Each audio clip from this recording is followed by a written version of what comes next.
spoluobčania, možno sme si ani neuvedomili, ako rýchlo uplynul predchádzajúci rok a už prežívame prvé hodiny nového roka, podávame si ruky a želáme si len to najlepšie. Rok, ktorý sme práve prežili, bol možno pre niekoho takým obyčajným ako tie predchádzajúce, pre niekoho šťastný, pretože pribudol do rodiny nový život, pre niekoho nešťastný, pretože stratil toho najbližšieho, ale určite bude aj veľa nespokojných, pretože chceli toho ešte veľa stihnúť. Ale ak si uvedomíme, že oveľa menej potrebujeme, ako chceme, budeme sa tešiť z každého prežitého dňa. Rok 2013 bol rokom osláv 9. výročia prvej písomnej zmienky o obci a 85. výročia založenia organizovaného športu v obci.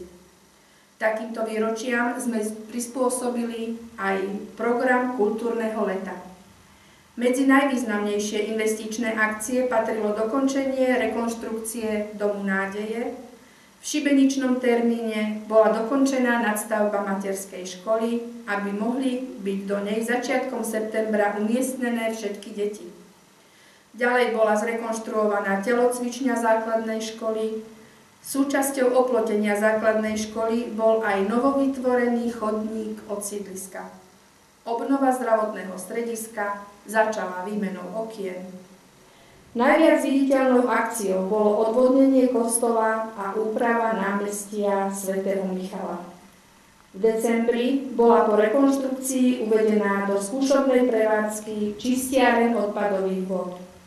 Verím, že už bude spĺňať všetky kritériá a jej prevádzkovanie bude bezproblémové. V Paderovciach bola zrekonštruovaná prečerpávacia stanica pri cintoríne a začalo sa s výstavbou odvodňovacích kanálov a vjazdov k rodinným domom. Na 2 uliciach na Pánskych dieloch sa zrealizovali chodníky. Chodník z hlavnej ulice v Bohuniciach po Záhradnú ulicu skráti cestu do amfiteátra a parku. Do dennej tlače sme dali oznam, že investorovi prenajmeme pozemky na kúpalisko, žiaľ, nikto neprejavil záujem. Niektoré akcie, ktoré sa začali v tomto roku, sa budú dokončovať na jar, hneď ako to počasie dovolí. K takýmto patria vjazdy k rodinným domom v Bohuniciach, dokončenie vjazdov a rigolov v Paderovciach, dokončenie chodníkov v lokalite Pánske diely a rekonštrukcia zdravotného strediska na sídlisku. Po vybavení stavebného povolenia začneme s realizáciou štrkovej cesty vedľa odvodňovacieho kanálu v Paderovciach.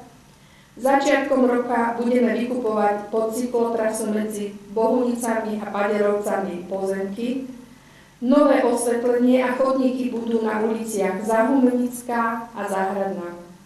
Medzi najdôležitejšiu investíciu považujem realizáciu vonkajšieho obchvatu, ktorý je veľmi potrebný z dôvodu odľahčenia dopravy obce, ale hlavne preto, aby sa na sídlisku doriešilo parkovanie.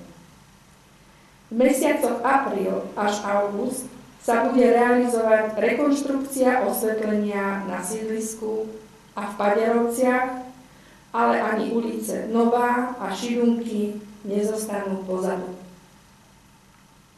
Pripravujeme projektovú dokumentáciu na viacúčelové ihrisko, klzisko v priestoroch bývalých kasární.